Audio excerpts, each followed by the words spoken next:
Waiting just for a few minutes here to let everybody kind of join in, the attendees. Tonight we're talking about a just recovery with the Canadian Centre for Policy Alternatives and the Canadian Association of Physicians for the Environment, otherwise known as CAPE. So I'll let everybody kind of filter in. Adam will be posting some links in the chat for those that are on Facebook or Twitter.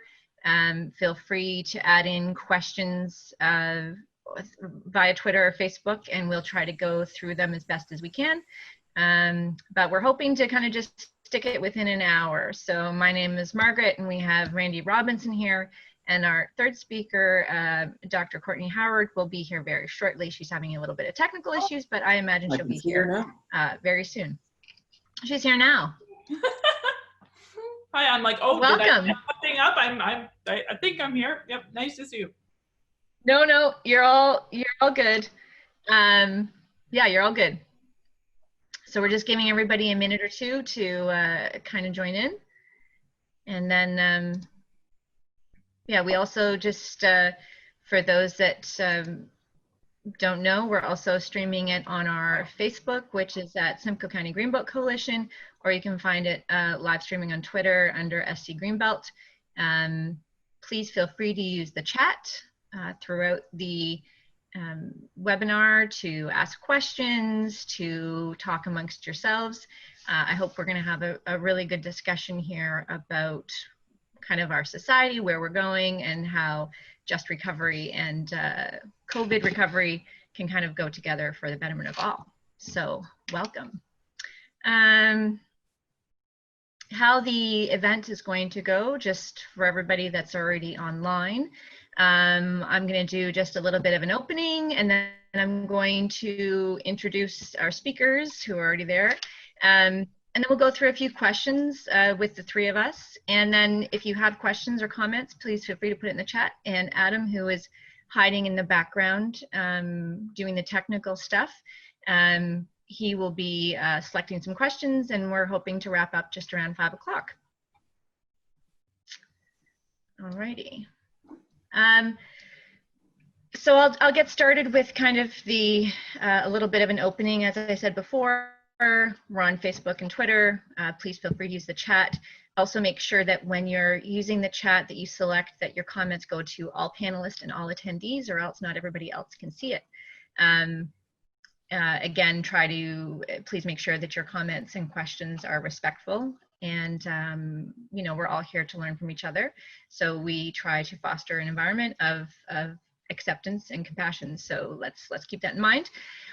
On that note, before we get started, we wanted to start by acknowledging kind of where we are. And of course, because we're online, we have registrants from all across Canada. A lot of them are in Simcoe County, but there's also registrants outside of that. So today we're gathered across Canada, known by Indigenous peoples as Turtle Island. And when settlers came, treaties such as the Two-Row Wampum Belt Treaty outlined how Turtle Island will be shared for the mutual benefit of all, including animal and plant communities. Settlers and Canadian governments have since broke these agreements, expropriating and extinguishing lands, livelihood, cultures, children, family, and lives. And today our laws and systems still operate under intentional systemic oppression and violence aimed at Indigenous people and non-white people.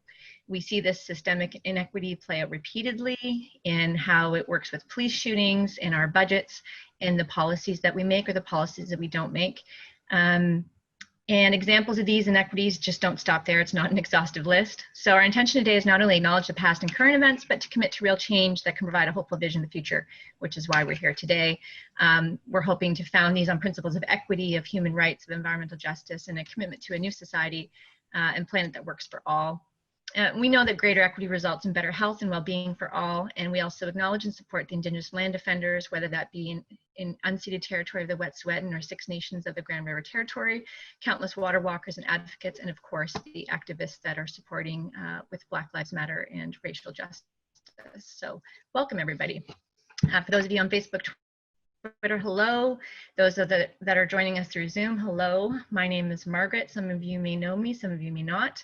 My official job is with the Simcoe County Greenbelt Coalition, but I'm also one of the spokespeople for the Just Recovery Simcoe effort.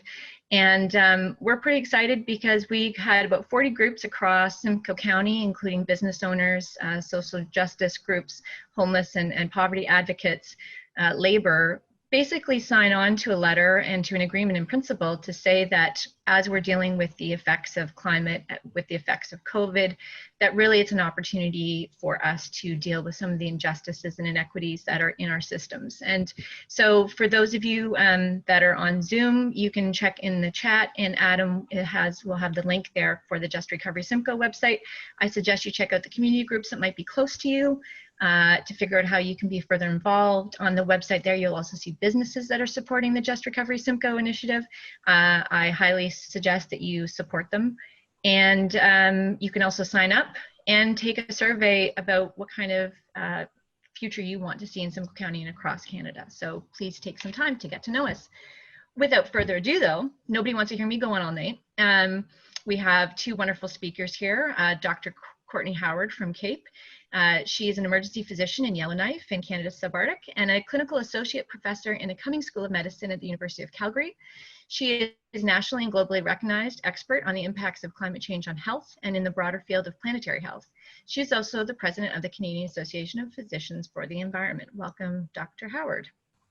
Thanks. We also have Randy Robbins. I'm on a leave from that position at this moment, but thank you.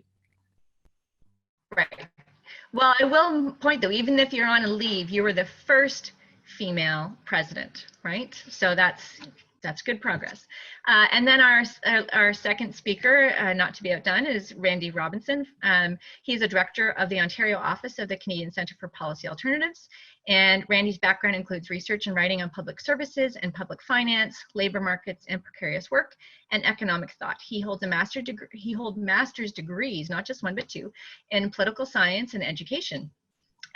Before we get started, I'm just going to remind everybody that there's going to be a bit of a moderated Q&A with me and the panel. Feel free to add questions through Facebook or through Twitter or through our Zoom chat. Feel free to make your own assertions and some reflections about it. Make sure again that if you're in Zoom, watching us in Zoom, that the chat function is selected to all panelists and all attendees, or else your comments only go to us. And again, please keep your comments respectful and compassionate. And Adam, again, at the end, will be selecting questions from the audience to ask the panelists, and we're going to be wrapping up around 5 o'clock. So I guess, well, I think I'll throw this out to Dr. Howard first, and then Randy, I would love to hear your thoughts on this.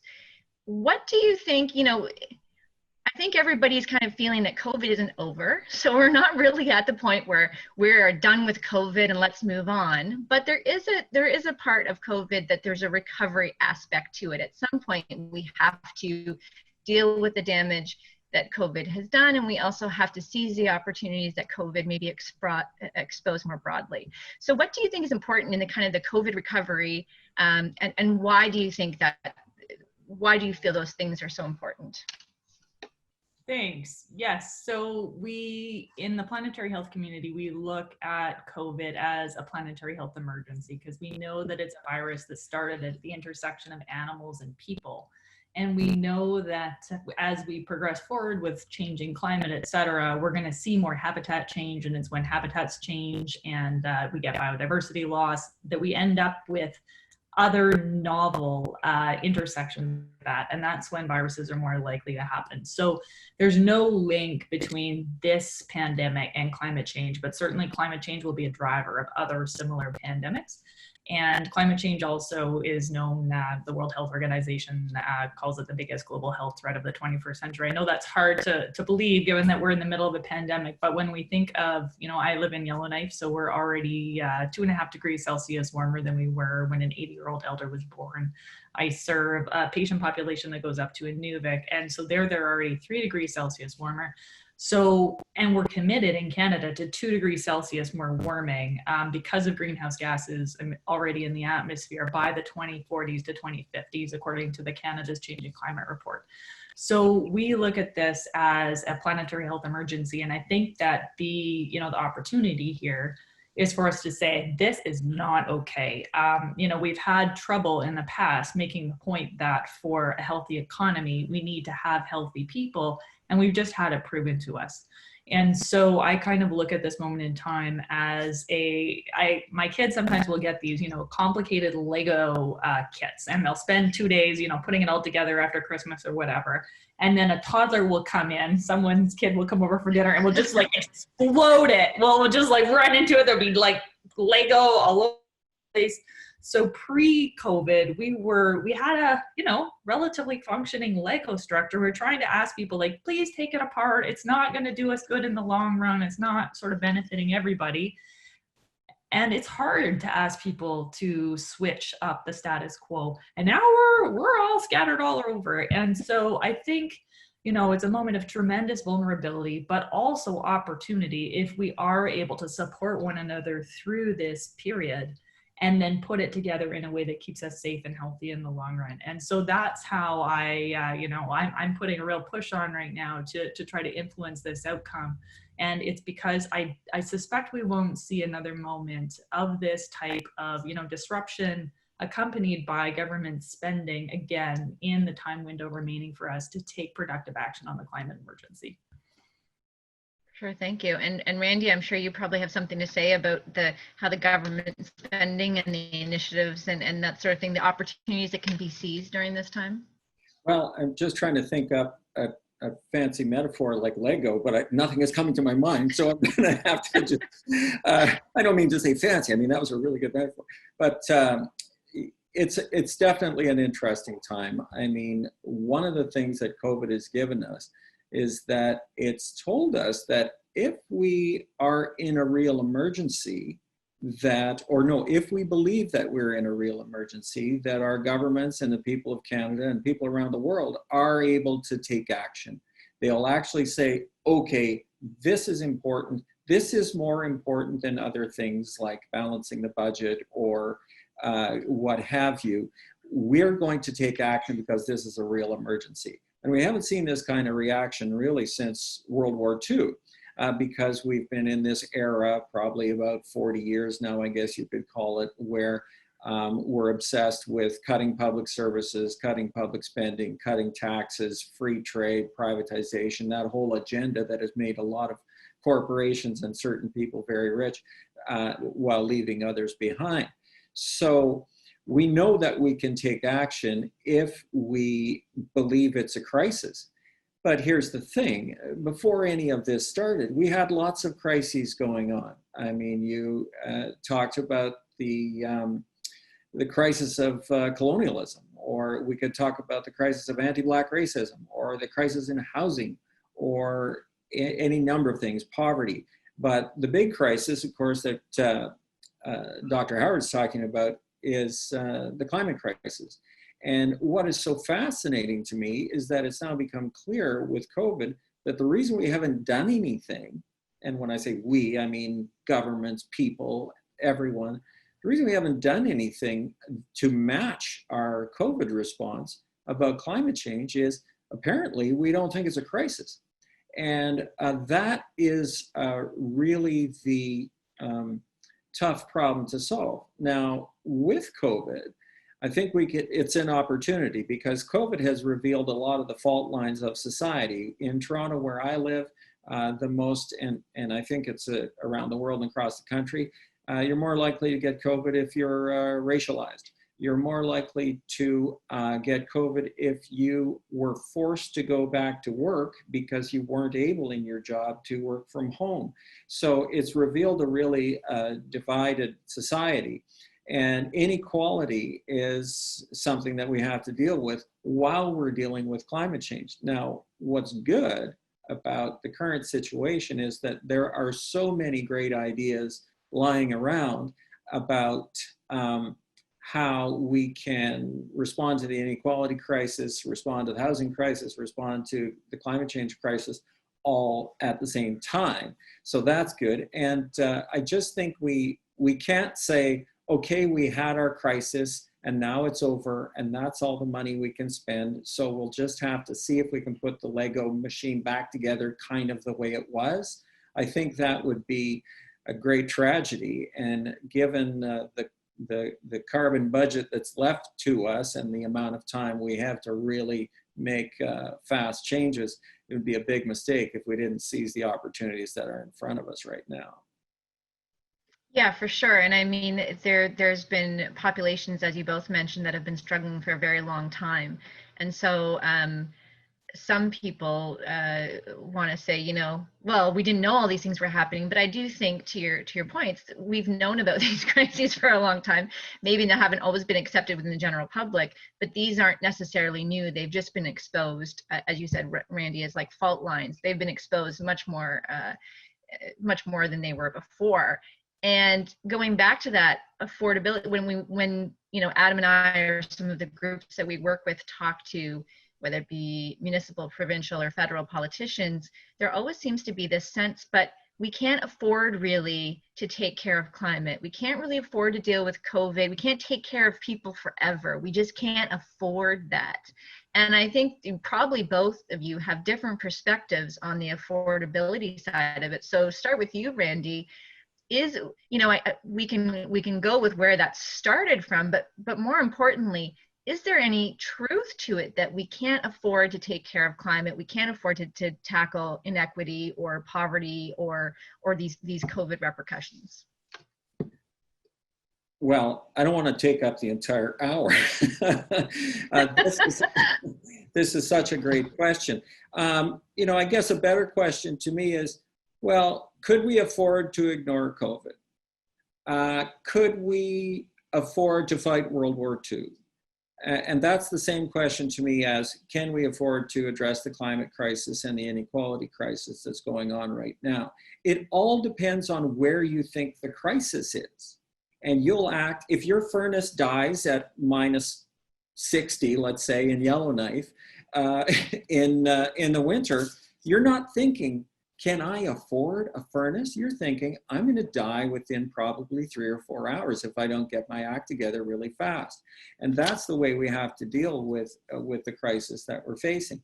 Now, having said that, the crisis is absolutely not on the financial side in Canada. And I'm going to give you a few reasons why that's the case.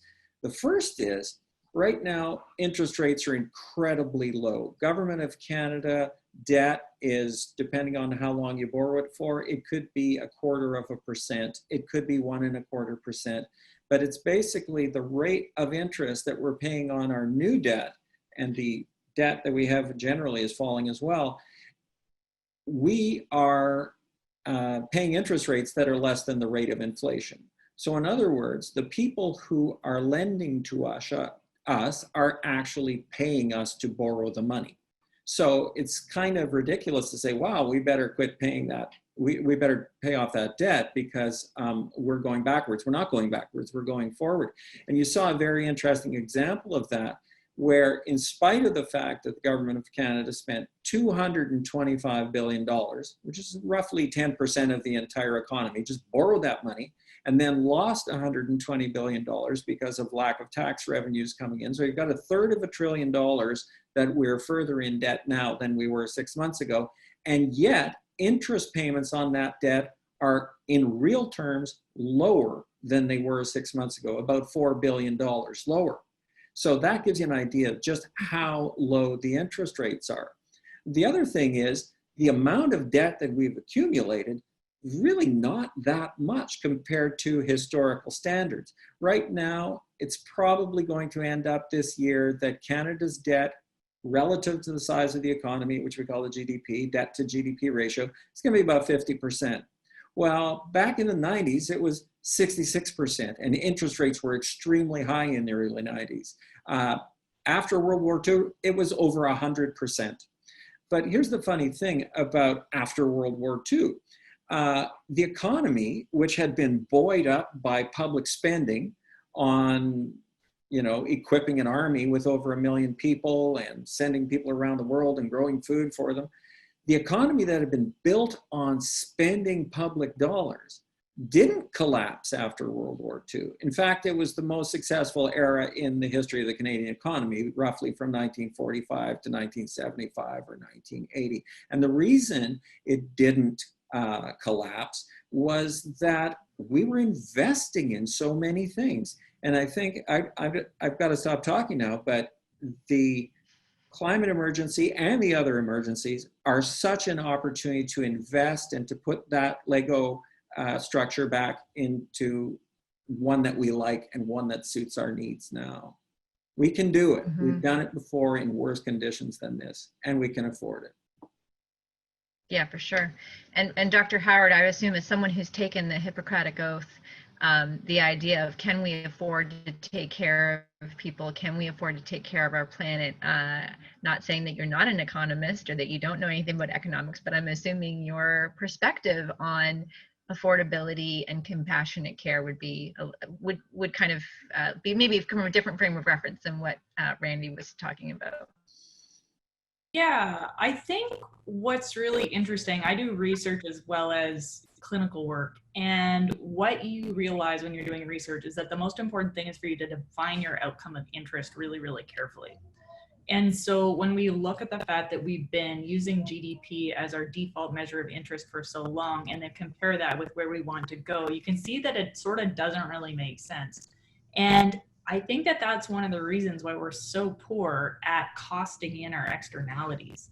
So, can we afford, if you actually put a cost of, for instance, deaths associated with air pollution. So, in 2015, on the Lancet countdown policy report that we did a couple of years ago, we calculated that there were over 1,000 transport-related deaths from air pollution in Canada in that year. And if you use a loss of economic benefit, the number that Health Canada comes up with, I think it was about $5 billion. But where is that in the Parliamentary Budget Officer's report, right? And, similarly, where is the negative externality associated with tailings ponds cleanup or orphan oil and gas wells? Where are we, when I've spent a lot of time on the Parliamentary Budget Officer's website lately, and I really liked, his estimates around guaranteed basic income. And, he did subtract out, some of the other programs that maybe they wouldn't need to have if we did have a guaranteed basic outcome or income. But there was absolutely nothing about, the MinCom experiment, which showed that there was an 8.5% decrease in hospitalizations, right? So if you're a policymaker and you don't have a degree in public health and you haven't recently, done a lit review on the MinCom experiment, how would you be expected to know that in some other pot that is maybe not the budgeting pot that you're directly responsible for, but, is broadly important to you, someone could, we could have an 8.5% decrease in hospitalizations, and think about the cost savings that would be. And so I think, the fact that we haven't defined an outcome, and I would propose, moving towards an outcome like what they have in New Zealand, a well-being based dashboard. So we know where we're going, what we value, we've defined it for ourselves, and then finding a better way, like whether it's hiring a bunch of health economists, sticking them in the Parliamentary Budget Officer's office and say, hey, do your best, please, to give us some estimates when you produce these reports so that we have a fuller sense of the impacts on, natural capital, social capital, human capital, as well as financial and built capital. I think that would give us a much better structure to use as we make these decisions going forwards, where we're, trying to figure out the costs now and make decisions that also have relevance to costs in the future. Absolutely. Just before we get on to the next question, I just wanted to say hello to everybody on Twitter and Facebook and those that have joined us through Zoom. Feel free to add your questions into the chat. Adam, my colleague, has put some links in there as well, so you can find more about our speakers and more about the work that they do, as well as the Just Recovery Simcoe, who happens to be the host tonight. Yeah, and we'll be taking speakers' questions probably in about another 10-15 minutes. So it's really interesting that the perspective that you both shared about this idea of, it almost seems like we're stuck in a paradigm, whether that be using the GDP, whether that be kind of, as you were saying, Dr. Howard, about we're focused on an outcome, and are the measurements, the tools that we're using leading us to the outcome we want. My old boss, when I was in corporate, used to say, You only measure and spend money on the things you care about. So whatever your value statement is, if you're not measuring it and if you're not spending money on it, that's really not your values. So I think what I hear a lot from what you guys are saying is that really where we think we want to go, it's not it seems, and correct me if I'm wrong, it seems like the systems that we have in place, whether it be how we allocate funds, how we set up the policies, how we measure the effectiveness of those policies, seem to be leading us further into more inequity, deeper into the climate crisis. Am I on the right track here, Randy? Well, absolutely. And I just want to sort of echo what Dr. Howard was saying about the GDP. The thing about the GDP is it's happy about bad things and it's happy about good things in equal measure. It doesn't really care about such things. In the neighborhood where I live, there's a brick house that's being torn down, and it is a house that is in perfect shape.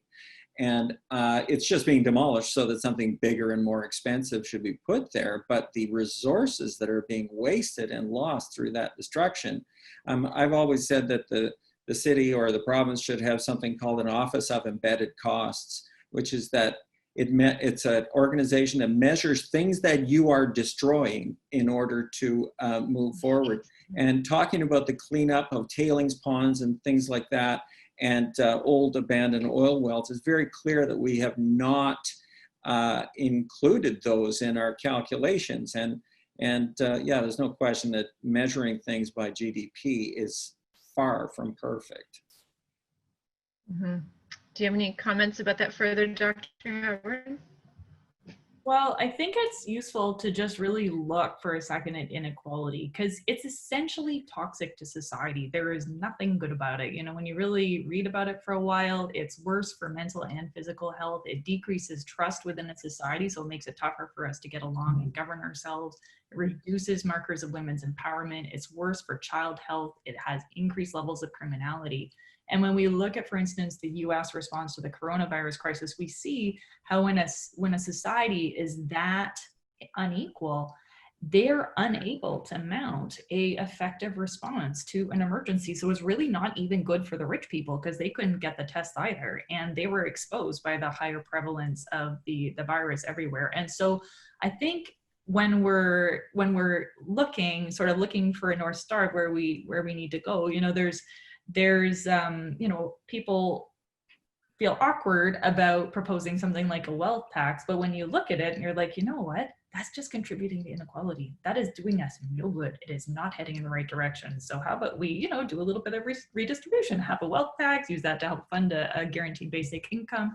I think I hadn't spent that much time prior to the last couple of months really reading about inequality, but the more you read, the more you realize that we really need to just be taking step by step away from that for everybody's benefit.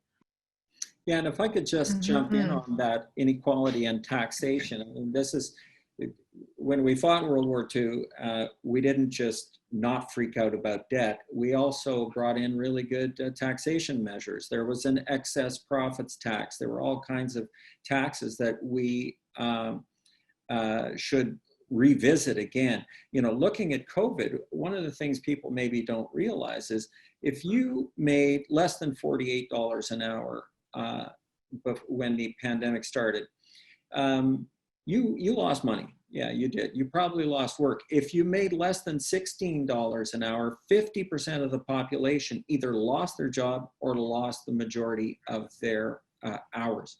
But for people making over $48 an hour, they're actually making more money now than when it started, which is a strange thing. But these are the people who are able to work from home, continue doing their professional jobs, continue making the same money, even get overtime because there's a crisis. And at the same time, they don't quite have as many things to spend money on. So they're not taking trips to the Bahamas. They're not renovating their kitchens because they can't get carpenters to come in, whatever. They're not spending money in the same way. And yet that wealth is accumulating there. And so there is definitely an opportunity for us to look at more progressive taxation. The latest study from the Canadian Centre for Policy Alternatives about the top 100 CEOs in Canada shows that their income is 227 times that of the average Canadian full-time, full-year worker, 227 times. So we have to look at actually making better use of the wealth that's in this country. When you listen to people talk about public finance, you often get the impression, oh, wow, we must be broke.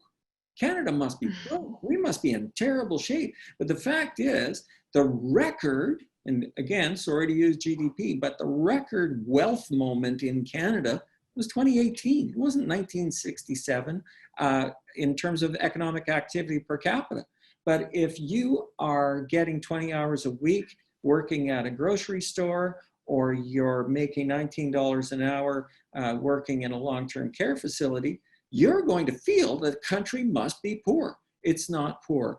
I rode my bike to work today. I drove by in what used to be an ordinary neighborhood. I drove by a Maserati. It's a $150,000 sports car just sitting on the street.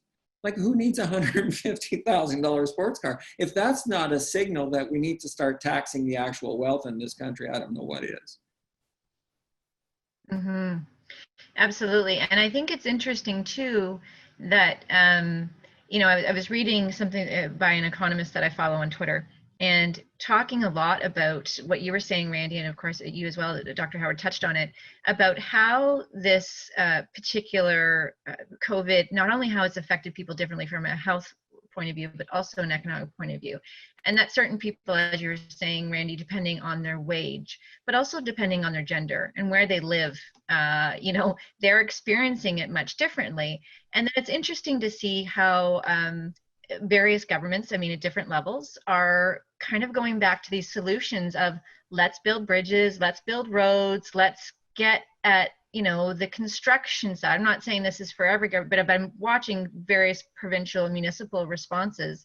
And it's really interesting to go back into that. This is how we solve these economic crises. We just build stuff. We're like, you remember the Fraggle Rock, the dozers that used to build those crystal structures? It was just like, we don't know what else to do. Let's just keep building. And it sometimes to me seems very haphazard. And I'm thinking, if you're looking at helping people that are low wage workers, if you're looking at helping people that are maybe more racialized or women, then the recovery seems to me it would have to be different than our quote unquote standard approach, especially in light of a climate crisis and these kind of health hazards. What do you think, Dr. Howard? Well, one of the things that astonished me the most in all this very nerdy time that I spent on the Parliamentary Budget Officer's website and just looking into numbers, because I'd never really done that before, was that, so Canada's, seems like childcare advocates are telling me that with about $10 billion more investment federally, we'd be pretty close, if not have achieved a universal public childcare system in Canada. And then you compare that to what we're spending on other things. And then you look at the ask that they were making. So they were saying, okay, well, when we redo the economy, you know, in your sort of rebuilding, we'd like you to give us $2.5 billion. And I'm like, we already spent $16 billion supporting fossil fuels. Like, really? Like, I think in some cases, the sectors that haven't been getting any money are used to living in a culture of scarcity and are actually just afraid to ask. Because I'm sitting there, I'm like, are you kidding? Like, there's actually a video now up on our website of the many times that my child has actually interrupted a Zoom call when it's been on record over the course of the pandemic. And it's just like, she was sitting here a week ago, just like spinning on my office chair as I'm trying to do an interview. And I'm like, we can solve this for $10 billion? Are you kidding me? Like, that's incredible. And so then we're funding women, we're funding racialized women mostly.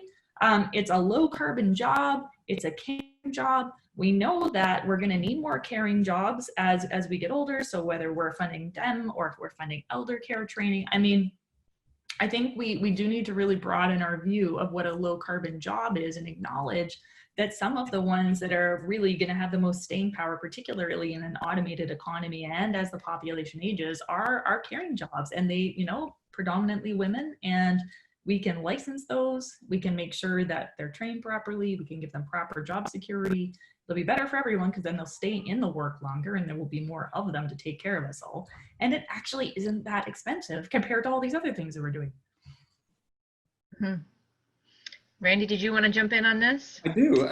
We have a bias as a society, or whoever's in charge of all these things, that government people, corporate people, different people, that says that caring work somehow is not as good for the economy as building stuff.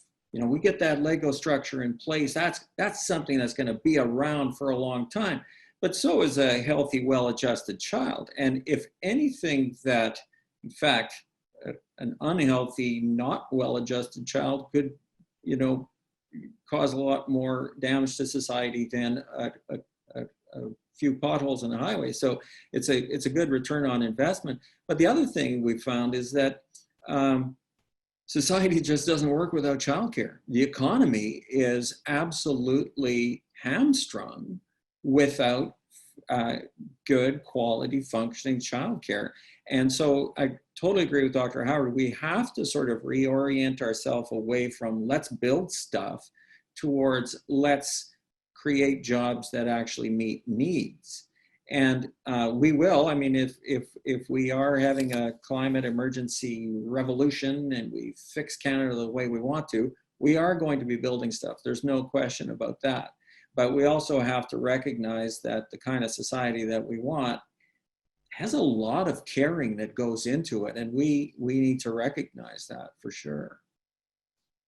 Yeah, and it's interesting because when Just Recovery Simcoe started to work with amongst our 40 member groups, and we started to talk about different ideas and things that could go on, and we went through the list, it was really interesting how there was a lot of co-benefits to things. You know, if you build a road, okay, you build a road, you also lose a lot. Oh, there she is. I've shipped my kids off for the night, so I don't have to worry about that for today. But you know, when you build a road, the impacts of that road, the positive impacts, are limited to a select few that can drive, that are going to be traveling that road. And of course, then you have the externalities, negative externalities that Dr. Howard talked about. When we started to go through the list, it was interesting that some of the municipal response was, yeah, but we're dealing with COVID. We can deal with climate afterwards. And we're talking about things like, you know, green infrastructure investments mean a lot. Changing land use planning policies so that they're more equitable. Putting in like sort of things that everyone goes, yeah, but that's dealing with climate. We're trying to deal with COVID. And you're like, actually, you can come up with solutions that bring the best of both of those things, that you can deal with inequity and you can deal with municipal financial constraints and you can deal with COVID and you can deal, you know what I mean? With, not that there's a silver bullet to any of it, but I think sometimes it seems to me, and I'd like to see what you guys think of it, it seems to me that there is this compartmentalization. We can only deal with one problem at a time. If you want to fix the penal system, then you get more correction officers or you put more money into it. If you want to fix education, it's almost like we just tend to throw money at it, but forget that there's maybe other solutions that are outside of what we determine as a solution or used to seeing as a solution that actually has much stronger, healthier co-benefits for other things.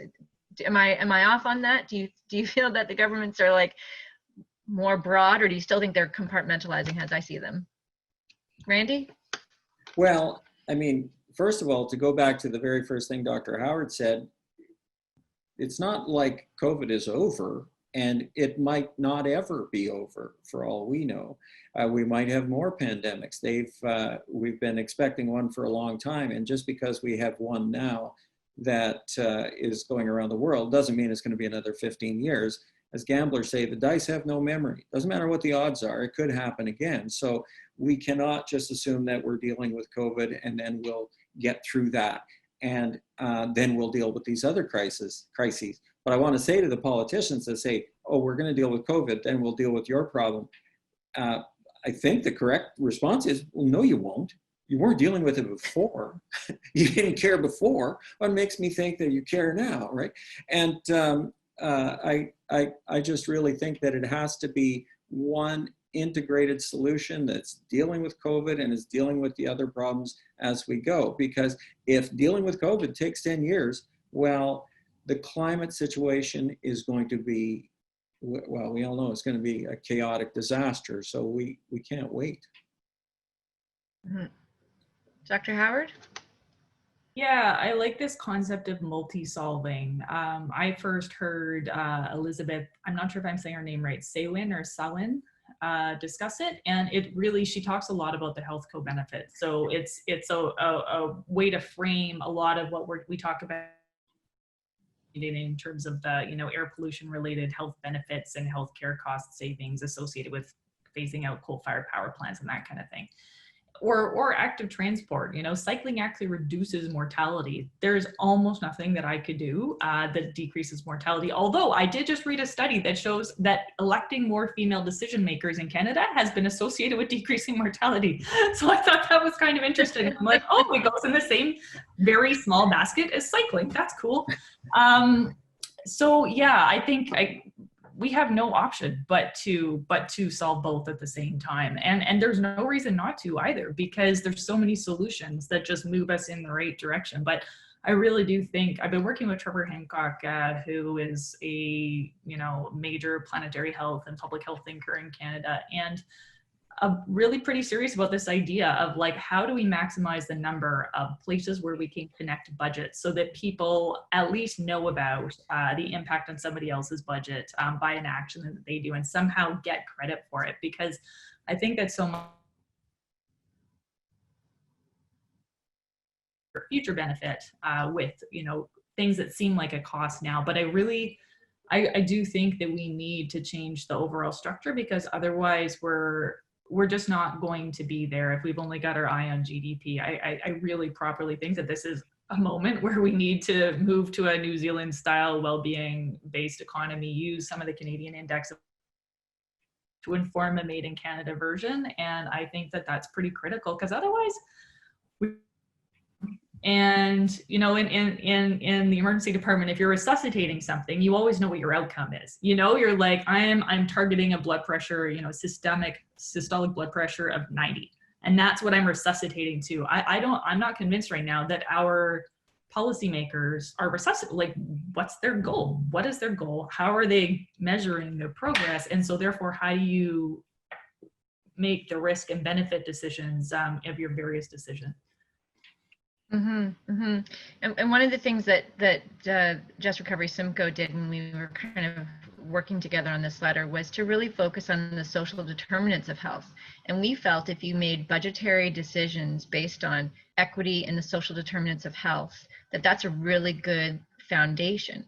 So I'm assuming that both of you would agree with that, focusing on recovery, focusing on dealing with climate starts with those two basic principles. What kind of initiatives would you hope to see, what were some initiatives that you would hope to see that would come out of an equity and a well-being first perspective?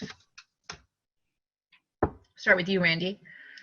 Well, I just want to comment on money a little bit, which is, it's very important to remember that money is not wealth. It is a symbolic representation of wealth. And if your problem involves not having enough imagination to figure out how to move money around, then you're going to be in a lot of trouble. The fact is, when we're solving these problems, we have to think of what is the problem we're wanting to solve, and do we have the resources, not the money, but the resources to solve it. Usually resources mean people. And because all wealth flows from labor, ultimately.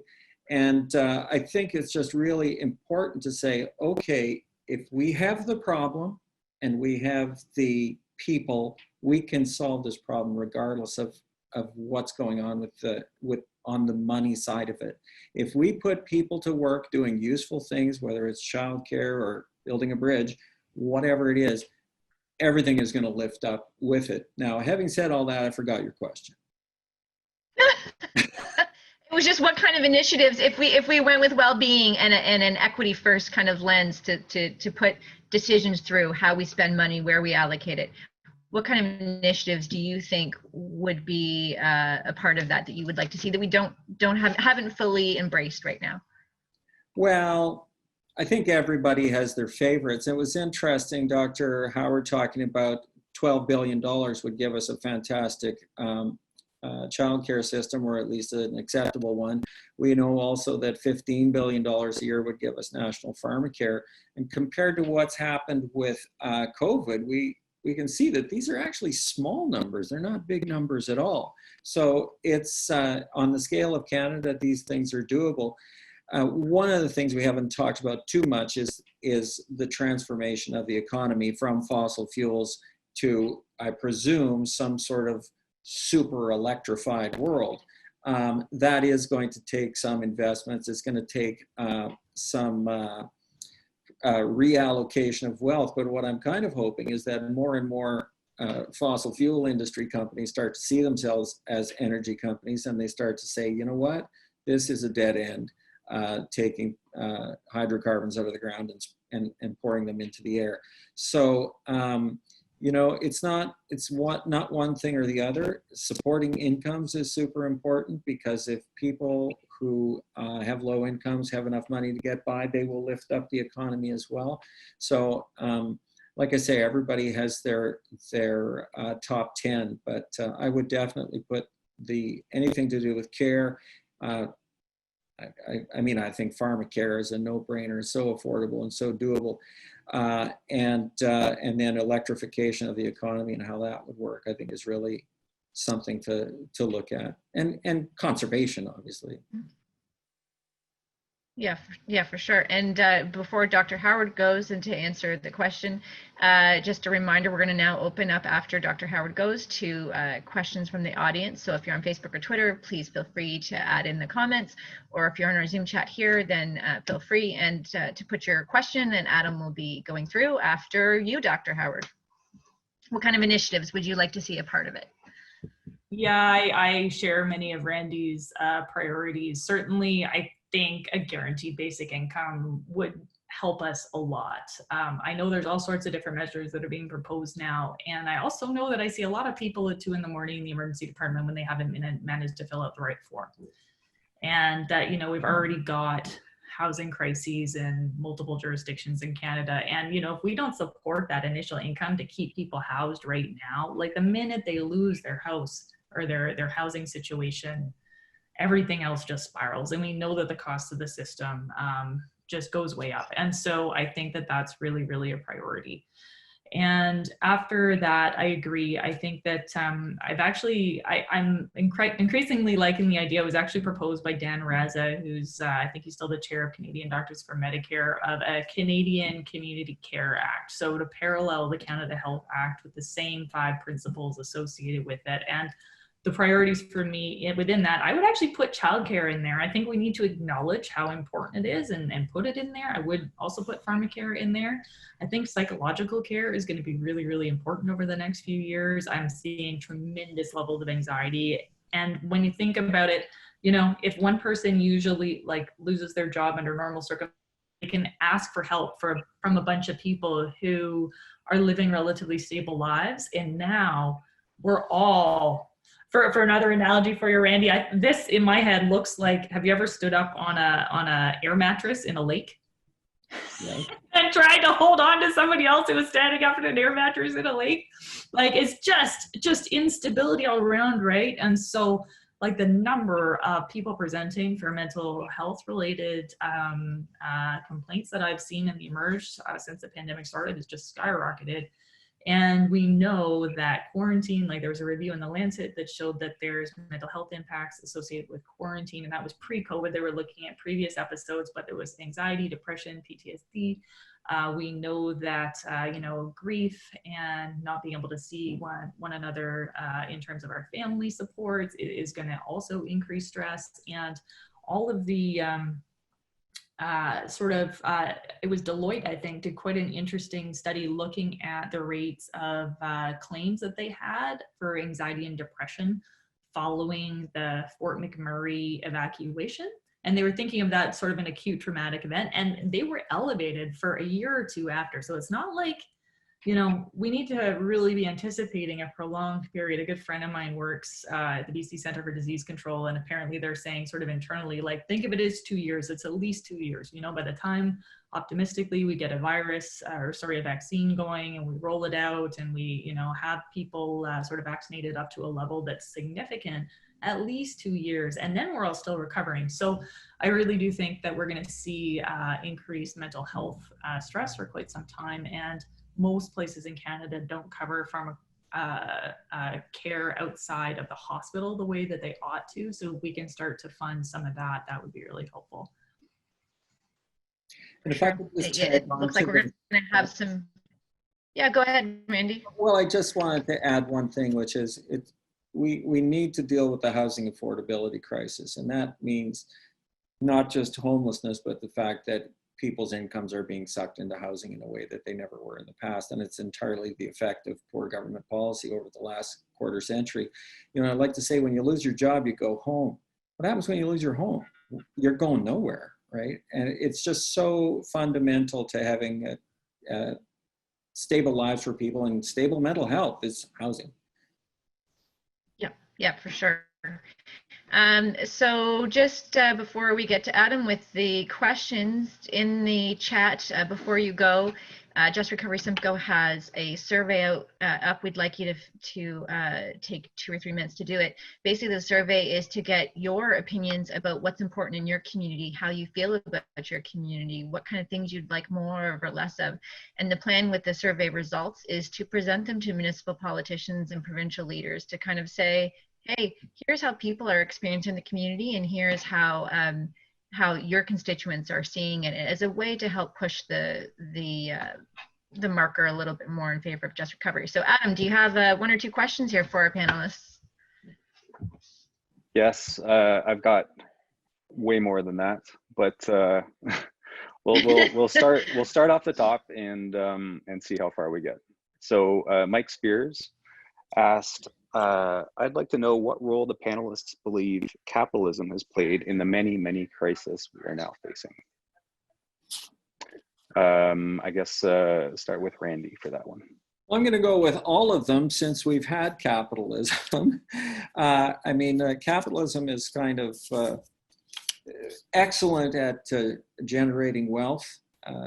I don't think any system has ever been created that's better at generating wealth, but absolutely terrible at distributing it. And the tendency in any thriving capitalist economy is for inequality to grow. And it's almost like it contains the seeds of its own demise at all times in economic terms, because once inequality gets bad enough, then actually demand in the economy, which is the ordinary people's ability to buy things, collapses, and then you go into these crises again and again and again. I'm not that much of an expert on how capitalism has caused health crises, but I'm pretty sure there's someone on this call who is. So. You know, That was your segue. yeah. I can't say I'm a real expert on capitalism. I think that really my whole beef with it right now is the fact that we're not including the right things in our equations. And so, and then we're patting people on the head and saying we can't afford that. And you're like, but what about, like, you know? I think that I think I'm going to start challenging people a lot more on what they're including in their actual equations when they start challenging me on answers and final what's under the bottom line, because there's a lot of real fudging in there and it's harmful. Yeah. Sorry, Randy. I'll just add to that. I was on the Joe Biden website today for some reason, I don't know what, and he used an interesting expression, which is that the U.S. economy is privileging wealth over work.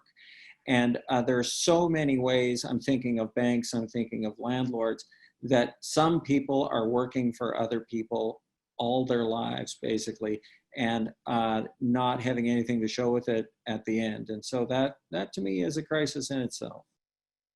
I was just going to mention that when we were talking to some local media here, and almost always the question goes, well, how are we going to afford tackling climate change? How are we going to afford homelessness? How are you going to afford this? And it's like, next time you go to a municipal or provincial or federal kind of like groundbreaking, ask them, how are you going to pay for that highway? How are you going to pay for that? How are you going to pay for all of these things? Like, why is it only that question gets asked when it relates to care, and it doesn't go when it relates to growth and development and infrastructure, right? Like, not saying that not all infrastructure is important, but it seems like that question only gets brought up for certain things. Anyways, Adam, there's people that have other questions than me droning on. So do you have another one?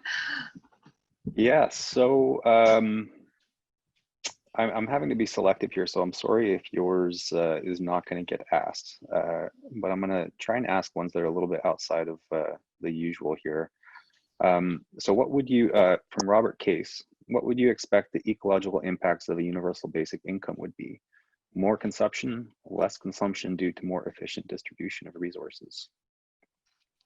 And let's flip the order around and start with Dr. Howard. Yeah, I'm not sure. It's an interesting question. I think that if you end up with a little more consumption, you know, it may not be in places where it's horribly harmful. You know, like if people are consuming more fruits and vegetables, and we've created a local sustainable economy where we're growing those close to home, I mean, is that bad? Right. And so I think that, you know, there could be, but it's, I think it's difficult to say. And how are you measuring it? Are you measuring it in terms of GDP? Whereas, you know, Randy said, some of it's positive, some of it's negative. So I'm not sure, but I'm willing to give that a go and see where we end up. Yeah, and I don't think we want to say to somebody who's on social assistance Ontario, where an individual gets $733 a month, I'd love to boost your income, but it would be bad for the environment. Doesn't really sound like a message that, that first of all, that we want to put out there, or that makes any sense. There's plenty of wealth around, and we don't have to have some people living in poverty while others are driving Maseratis through my neighborhood.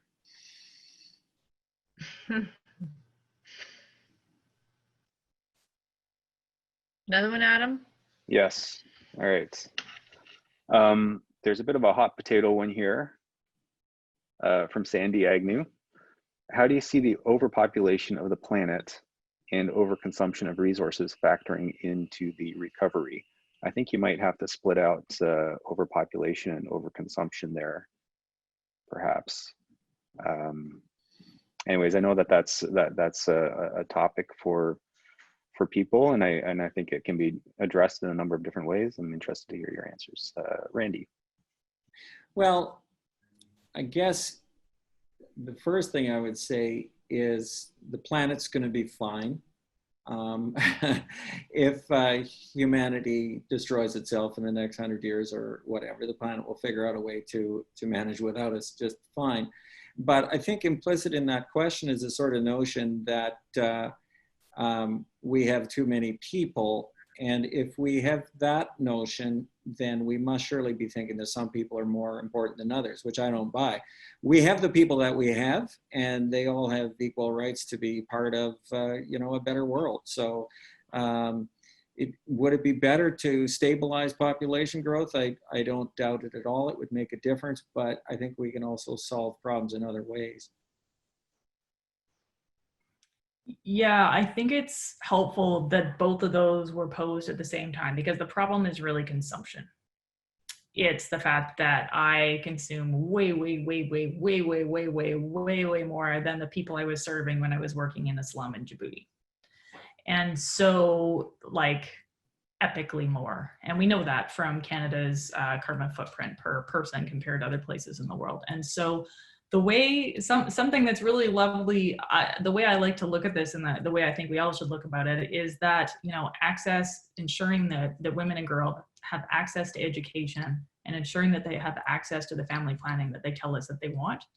It reduces all sorts of health problems. It reduces mortality. It allows women the opportunity to go to school, to be able to be empowered within their communities, to become some of the leaders in their communities. And as I was mentioning, across different continents, when women have a chance to make more pro-social decisions, So fund things like health and education more than you know, a similar group of male decision makers. And so and the rate of you know, population growth goes down. So really, it's one of the major win-win-wins of the world, I think. Like, let's fund all that. Let's fund that, because there's still a big funding gap, and we don't need to have that. So if we're worried about that, let's stop talking about in terms of overpopulation. Let's talk about it in terms of empowering women, and let's get that done. Right. Absolutely. Great answer. Yeah, we're at 5. Well, just a little bit before 5 o'clock, and I'm sure we have quite a few more questions. But to be true and respectful to our speakers' times who've agreed to be here, and for everybody else on Facebook, Twitter, and whatever who probably had planned to eat dinner at 5 o'clock as soon as the bell hit, we're gonna wrap it up. Thank you to both of you. As a quick reminder, within the chat, Adam has put the contact information, their Twitter handles, where you can find more about them and their policies and their organizations. Also, please, if you haven't done so already, hit the link for our survey, or just go check out justrecoverysimcoe.ca and you know, support your local recovery efforts. If you're not from Simcoe, find somebody else who's fighting for this. To Randy and Dr. Howard, it's been an amazing conversation. I think we probably could have gone on about Lego and Doozers and Fraggle Rock for probably another hour or so. But thank you to everybody, and thank you for joining us, all of our audience. And we'll be in touch. We'll be having more of these series to talk about just recovery and talk about who it impacts and how we can move forward. So we appreciate all of your time. And have a good evening all. Thank you.